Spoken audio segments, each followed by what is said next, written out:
तुमचं नाव काय? प्रज्योत राजकुमार गांगुर्डे, उंबरखेड. बरं, उंबरखेड, प्रज्योत गांगुर्डे. शिक्षण काय झालेलं आहे आपलं? BSc आहे. BSc आहे. ओके. तुमचं नाव काय? माझं नाव संकेत मोहन जाधव. मी ग्रॅज्युएशन केलं आहे, BA special English specialization. Very good, very good. बरं, आता BA झाल्यानंतर तुम्हाला स्पर्धा परीक्षांमध्ये तयारी करायची. बरं, स्पर्धा परीक्षा आता बघा, MPSC एक आयोग आहे. या आयोगामार्फत राज्यसेवा एक क्लास 1 आणि राजपत्रित क्लास 1 क्लास 2च्या पोस्ट, याच्यामध्ये एकूण 33 पोस्ट असतात. आणि त्याच पद्धतीने कंबाईन नावाची एक्झाम असते, ज्याच्यामध्ये तुमचा PSI, STI, ASO आणि सब रजिस्ट्रार या 4 पोस्ट त्याच्यामध्ये कंबाईनच्या ग्रुप बीच्या एक्झाममध्ये असतात. आणि ग्रुप सी मध्ये तुमचे कर सहाय्यक असतात, मंत्रालयीन कर सहाय्यक, आणि अजून तत्सम विविध AMVI असिस्टंट मोटार व्हेकल, आणि अजून इतर काही क्लरिकल लेवलच्या क्लास 3च्या पोस्ट असतात. तर तुम्हाला आता तयारी कोणती करायची? क्लास 1 साठी करायची का सर्व स्पर्धा परीक्षांची करायची? बरं, तुम्हाला जरी सर्व आमच्या इथं MPSCची एक स्पेशल बॅच आहे, कंबाईनची स्पेशल आहे, त्याच्यानंतर सरळ सेवा यांची सुद्धा स्पेशल बॅच इथं आपण घेतो. त्याच पद्धतीने तुम्ही या ठिकाणी राज्यसेवा या बॅचमध्ये तुम्ही बसणार आहेत. आणि तुमचा टायमिंग सकाळी 9 ते 12:30 हा तुमचा लेक्चरचा टाईम असेल. आणि या राज्यसेवेमध्ये आपण पूर्व परीक्षा, मुख्य परीक्षा यांची तयारी करून घेतोय. आपल्याकडे स्टाफ मेंबर म्हणून कविता वरपे मॅडम आहेत. त्यांना बँकिंग किंवा तुमच्या स्पर्धा परीक्षेमध्ये गेल्या 6-7 वर्षापासून त्यांना टीचिंगचा अनुभव आहे. गणित आणि बुद्धिमत्ता एकदम चांगल्या पद्धतीने शिकवतात. ते नाशिकवरून पिंपळगावला ते शिकवण्यासाठी येतात. त्याच पद्धतीने आपल्या इथं निफाडे सर आहेत. निफाडे सरांची 3दा MPSC मधून निवड झालेली आहे आणि सध्या ते CP ऑफिस मुंबईमध्ये सहाय्यक म्हणून तिथं काम करतात, कार्यालयीन सहाय्यक म्हणून ते काम तिथं पाहत आहेत. आणि ते शनिवार आणि रविवार हे 2 दिवस तुम्हाला तिथं अभ्यास करण्यासाठी, टीचिंग करण्यासाठी ते तुम्हाला इथं येतात. आणि तसंच मी स्वतः एक इंग्रजी, भूगोल आणि इतिहास हे 3 विषय तुम्हाला शिकवायला आहे. मी सुद्धा आहे. अशा आपले प्रत्येक विषयाला तुम्हाला इथं स्टाफ अवेलेबल आहे. आणि तुमचं लेक्चर झाल्यानंतर तुम्ही इथं अभ्यास सुद्धा करू शकता. तुम्हाला लायब्ररीची सुविधा आहे. आपल्या इथं पुस्तकं आहेत, तुम्हाला पुस्तकं वाचण्यासाठी तुम्ही घरी सुद्धा ती पुस्तकं नेऊ शकता. आणि आठवड्याभर वाचून झाल्यावर ते पुन्हा जमा करायचं. इथं तुम्हाला न्यूजपेपर असतो, लोकसत्ता, आणि तुमचा इंडियन एक्सप्रेस इंग्लिश, तुमचे चालू घडामोडी इम्प्रूव्हमेंट होण्यासाठी. आणि मासिक पण अवेलेबल आहेत. अधूनमधून आपण गेस्ट लेक्चर ठेवतो.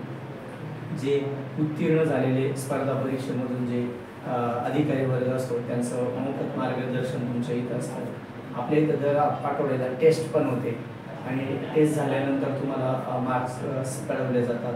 जर आलेला तुमचा जो डाऊट असेल किंवा कठीण जो टॉपिक तुम्हाला वाटत असेल त्याच्यावरती पुन्हा लेक्चर घेतले जातात आणि तुमचे डाऊट क्लिअर केले जातात. आणि दुसरी विशेष गोष्ट म्हणजे काय, या अकॅडमीमध्ये आपण काय करतो, टास्क देतो प्रत्येक विद्यार्थ्याला.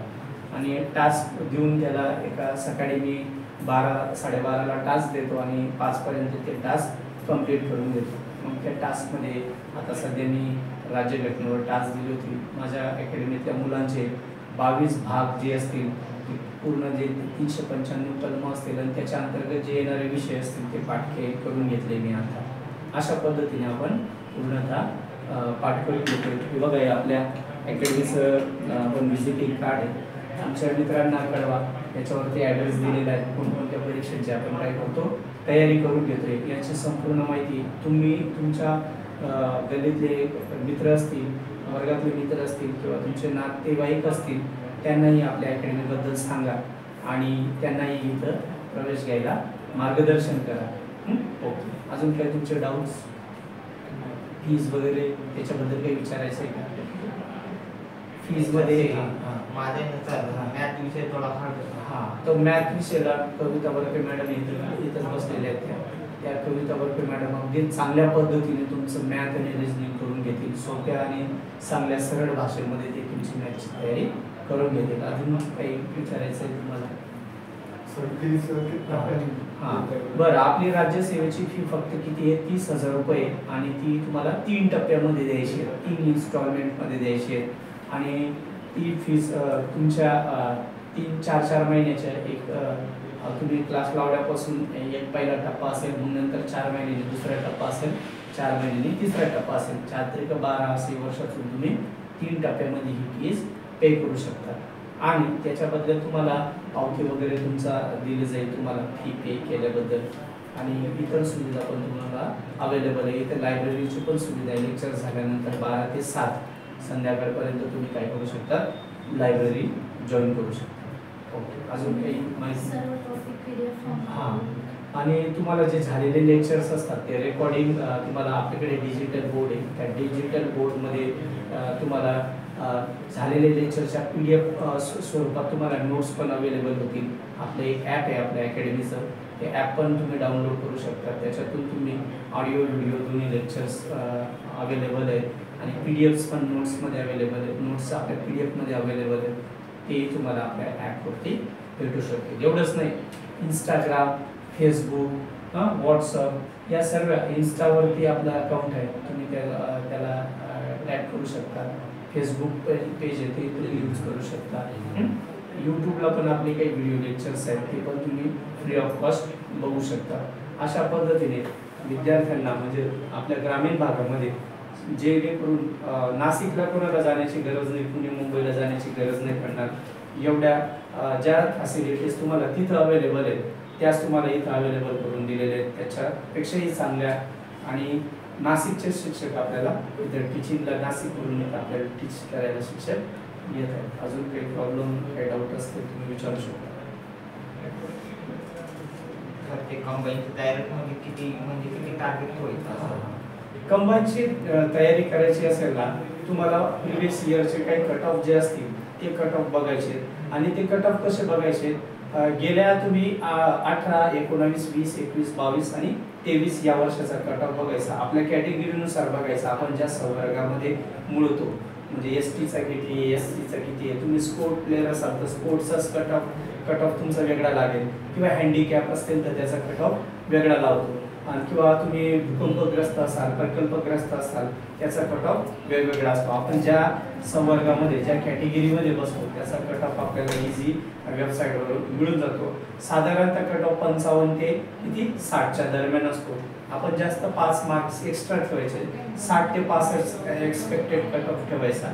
आणि कट ऑफ दरवर्षाला असाच लागेल असं काही नाही. त्या पेपर त्या वर्षी जसा काठिण्य पातळी असेल त्या पेपरची तसा कट ऑफ, पेपर जर कठीण असला तर कट ऑफ कमी लागतो, आणि पेपर जर थोडा इझी असेल तर कट ऑफ कसा असतो, जास्त लागतो.